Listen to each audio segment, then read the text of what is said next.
नमस्कार। गायत्री ज्योतिष केंद्र में आप सभी लोगों का स्वागत है। आप लोगों के लिए हमेशा ही ज्योतिष शास्त्र से जुड़ी महत्वपूर्ण जानकारी के एपिसोड हम समय समय पर प्रसारित करते रहते हैं। ज्योतिष शास्त्र की हर विधा से संबंधित जानकारी हम आप लोगों के लिए लेकर आते हैं। जन्म कुंडली विश्लेषण से संबंधित महत्वपूर्ण जानकारी हो या नवग्रह जनित उपाय हो, मूलभूत समस्याओं से जुड़े हुए उपाय हो, अंक शास्त्र, वास्तुशास्त्र, हर प्रकार की जानकारी हमारी आप लोगों के लिए रहती है। जानकारी ऐसी कि जिस पर यदि आप अमल करते हैं तो उसका प्रतिफल आप अवश्य ही देखते हैं। इस बात की पुष्टि हमारे द्वारा पूर्व में प्रसारित किए गए एपिसोडों के कमेंट बॉक्स में जाकर आप कर सकते हैं। हर प्रकार के उपायों पे लोगों ने अमल किया है, आजमाया है, प्रतिफल प्राप्त किया है और अपनी अभिव्यक्ति उन्हीं एपिसोडों के कमेंट बॉक्स पे लोगों ने की हुई है। तो आज भी हम आप लोगों के लिए अत्यंत महत्वपूर्ण जानकारी लेकर आए हैं। जानकारी ऐसी कि जो हमारे यंत्र मंत्र तंत्र शास्त्र से संबंधित है। एक ऐसी जानकारी जब हम किसी बड़ी बाधा में फंसे हुए होते हैं या किसी बड़ी विपदा में फंसे हुए होते हैं, परेशानी में फंसे हुए होते हैं या कोई समस्या हमसे छूट नहीं रही होती है और हम हर प्रकार के उपाय कर चुके होते हैं, भले ही वो ग्रह गति से संबंधित क्यों ना हो, ग्रहों से संबंधित क्यों ना हो या अन्य उपाय करके थक चुके होते हैं, लेकिन कहीं से कोई आराम नहीं मिल रहा होता है। तो उस समय पे हमारे यंत्र मंत्र शास्त्र में बताया गया है एक ऐसा उपाय जिस उपाय को करने से एक बार में ही आदमी को असर होता है, नहीं होने पर 3 बार या 5 बार 7 बार इन संख्याओं पर यदि वह उपाय करता है तो अवश्य ही उसे उसका प्रतिफल देखने में आता है। इस उपाय को विशेष तौर पर अपने ऊपर कोई बाधा यदि लग रही है, किसी ने कुछ कर दिया है, कोई जादू टोना क्या करा है या कोई ग्रह गति बाधा, राहु केतु की बाधा छूट नहीं रही है, तो उस परिस्थिति में इस उपाय को आजमाना चाहिए। इस उपाय के बारे में बताया गया है कि शनिवार के दिन साय के समय पे एक दाग रहित नींबू यानी कि जिसमें कोई दाग ना हो, बिल्कुल क्लीन साफ नींबू हो, भले ही हरा हो या पीला हो, विशेष तौर पर पीला हो तो ज्यादा बेहतर माना जाता है।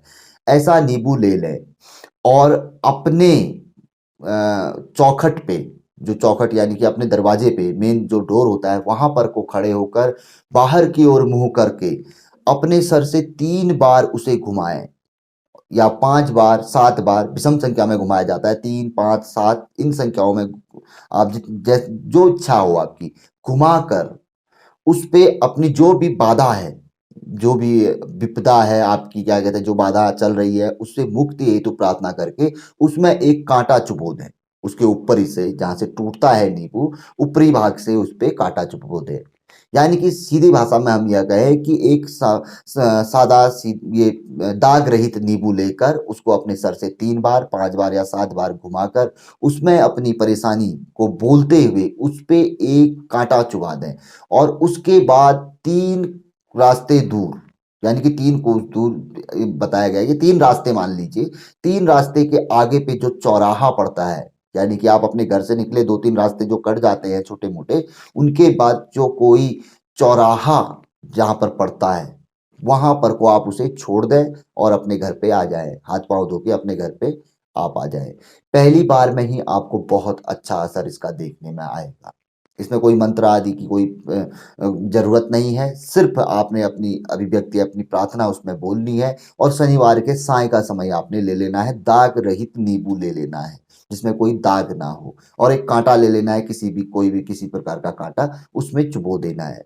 यदि एक बार में आपको लग रहा है कि नहीं हो रहा है तो आप इसे अगले शनिवार 3 बार कर सकते हैं, 5 बार कर सकते हैं। महीने में 5 शनिवार तो आते ही है, एक महीने तक आजमाएंगे तो आप ये समझिए कि आपको खुद ही सामने आपके प्रतिफल होगा।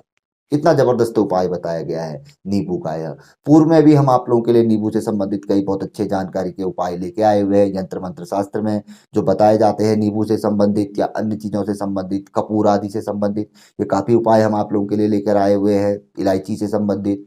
तो और काफी कारगर होते हैं, लाभदायी भी होते हैं। तो आप अवश्य आजमा सकते हैं जब लगता है कि भाई हमारी ग्रह गति आदि की कोई बाधा चल रही है और उपाय भी काम नहीं कर रहे हैं, या कोई बाहरी बाधा चल रही है, अपने आप ही काम बंध जैसा चुका है, आखिर क्या हो रहा है। तो उस परिस्थिति में इसे किया जा सकता है। अपने दाहिने हाथ से इस तरीके से घुमाया जाता है और उसमें कांटा चुभो के सीधे लेके जाइए, 3 रास्ते कटते हैं, उसके आगे जो चौराहा है वहां पर को छोड़ दीजिए, उसको वापिस आ जाइए। 3 शनिवार 5 शनिवार आप ऐसे करें तो अवश्य ही आपको लाभ देखने में आएगा, इसमें किसी भी प्रकार का कोई संशय नहीं।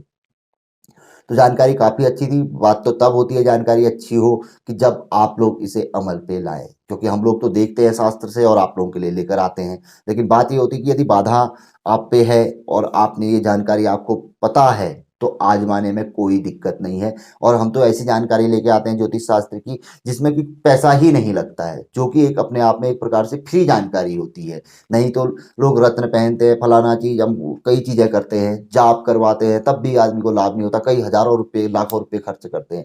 यहाँ पर तो हम आप लोगों के लिए कुछ भी नहीं तो हमारे 500 ऐसे एपिसोड होंगे जो ज्योतिष शास्त्र में जो बताए गए हैं कि आदमी को जहाँ पर को कोई पैसा नाम की चीज़ ही नहीं लगती है। सिर्फ़ श्रम लगता है, मेहनत लगती है, समय लगता है और प्रतिफल है उनमें। लेकिन हम उस ओर नहीं भागते हैं, हमें जल्दी चाहिए होता है, शॉर्टकट में चाहिए होता है, तो हम पैसे की ओर ज़्यादा भागते हैं। ये मनुष्य की प्रवृत्ति होती है, कोई भी हो मनुष्य। लेकिन हमें कोशिश करनी चाहिए कि जब ये मुफ्त के उपाय, अरे हम सोचते हैं फ्री के हैं, क्या असर करेंगे? लेकिन ये वो है कि ज्योतिष शास्त्र में फ्री के उपाय ही चमत्कारी होते हैं। बस करने की बात होती है, आदमी के पास समय नहीं होता, कर नहीं पाता है, काम चोरी करता है, इसलिए रिज़ल्ट प्राप्त होने में नहीं होता है व्यक्ति को, भी करेगा नहीं तो रिजल्ट प्राप्त कहाँ से होगा। और जहाँ पे पैसा खर्च होता है वहाँ पर को बहुत कम चांस ही होते हैं कि आदमी को बहुत बड़ा प्रतिफल या प्रतिफल प्राप्त होए। जब तक स्वयं नहीं करेगा तब तक कुछ नहीं होता है। तो पसंद आए जानकारी तो जरूर आगे बढ़ाकर आप शेयर कर सकते हैं, वीडियो को लाइक कर सकते हैं। नए लोगों से आग्रह रहता है गायत्री ज्योतिष केंद्र के साथ जुड़े, चैनल को सब्सक्राइब करें, बेल आइकन दबाएं। बहुत अच्छी जानकारी है गायत्री ज्योतिष केंद्र की। तो मिलेंगे ऐसी किसी बहुत अच्छी जानकारी के एपिसोड के साथ अगले वीडियो में। तब तक के लिए नमस्कार। जय श्री राम, जय श्री कृष्णा, ओम नमः शिवाय।